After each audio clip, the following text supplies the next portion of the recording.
Let's go mga mosing. So for today's video, nag-ride ako papuntang San Fernando, La Union. Wala akong plano, wala ring schedule. Ride agad. Bahala na kung saan dalhin ng gulong. Kung saan niya ako dalhin, dun tayo. So samahan niyo ako, tingnan natin kung anong kwento ang ibibigay ng ride na to. So unang stop ko mga mosing ay Machu Temple. Guys, ang ganda, like legit, pagpasok ko pa lang, sabi ko, ay parang hindi ako ready maging culture today. Mga mosing, sobrang na-appreciate ko yung architectural design ng temple na to. Ang daming details, bawat anggulo may makikita ka. Pati hangin nga dito may personality. Tahimik, presko at mapapabagal ka talaga ng lakad kahit hindi mo planong tumambay ng matagal. Okay mga mosing, ito yung pinakapaborito ko, yung Pindangan Ruins. Pagdating ko dito, iba agad yung vibe. Tahimik, yes, pero yung tahimik na parang bakit biglang lumamig. May hangin na hindi mo alam kung saan galing. Tapos yung mga pader, parang may mga matang nakasilip mula sa nakaraan. Agoy, yung tipong pag naglalakad ka mag-isa, maririnig mo yung sarili mong footsteps. Para bang hindi ka nag-iisa. Sobrang creepy pero in a cool historic way. Parang may mga kwento na hindi mo dapat guluhin pero gusto mo ring marinig kahit konti. Then yung next stop ko is yung mountain view deck ng San Fernando. Pag akyat ko pa lang, iba na agad yung hangin, mas presko, mas malamig.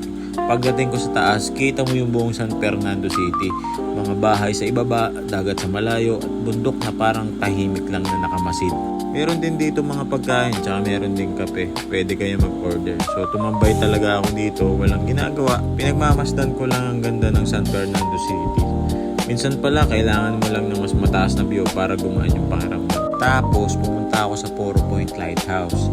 Dito ako tumambay ng medyo matagal kasi sobrang presko ng hangin tsaka napakatahimik yung paligid. Kaya, naupo na lang ako sa ilalim ng lighthouse. Next ko sana itong Thunderbird Resort. Sikat to dito sa La Union. Gusto ko sanang pumasok pero yon may event daw. Hindi ako pinapasok. So, nandito lang ako sa may harapan. Sumaglit din ako pa sa Nuwan sa Bantayan. Since naka-big bike naman ako, malapit lang. Mga 30 minutes lang mula San Fernando City. Kaya sinihit ko na rin sa ride. Yung Bantayan, simple lang yung structure niya. May concrete na seawall, nakaharap mismo ng dagat, tapos may flat na walkway na pwedeng lakaran o tambayan. May steps pababa papuntang buhangin kaya madali lang bumaba kung gusto mong lumapit sa tubig. Plain lang yung design niya, functional lang at maayos. At ang maganda dito, direkta yung view ng dagat. Kita mo yung alon na tuloy-tuloy tapos wala yung paligid kaya presko yung hangin.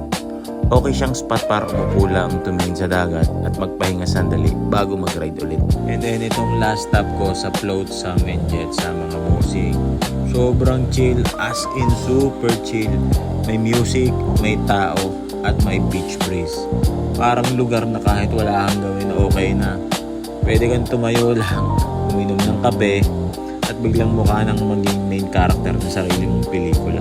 And ayun mga mosing, after ng lahat, makain na ulit tayo ng motor pa uwi. Walang planong biyahe pero ang daming napuntahan, di ba? Minsan pala, yung simpleng ride, yung pa yung nagbibigay ng pinakamagandang kwento.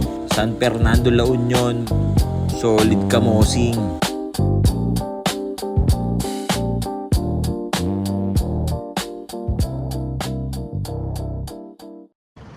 Kain muna tayo mga mosing. Dahil nagugutom din po ang tagapagbalita.